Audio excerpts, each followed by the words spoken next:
bayrağıyla devletiyle var olmak için. Altındağ'da Asım Balcı Altındağ Belediye Başkanı olarak sizlerin desteğiyle seçilecek. Cumhur İttifakı Milliyetçi Hareket Partisi'nin Altındağ'daki belediye başkan adayı Asım Balcı'dır. O da buradadır. Kendinize destek ve destekler istiyoruz. Cumhur İttifakı Hem partilerin hem ittifakın adayını alt alta toplasanız Asım abimizin tecrübesinin yarısı onlarda var mı Allah aşkına? Bu akşam çok güzel bir birliktelik var burada. Milliyetçi Hareket Partili kardeşlerimizle, AK Partili kardeşlerimizle el ele verdik, gönül gönüle verdik. Bayraklarımız ellerimizde.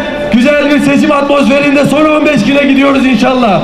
Hep beraber el ele, gönül gönüle bu şekilde 31 Mart'a kadar çalışacak mıyız?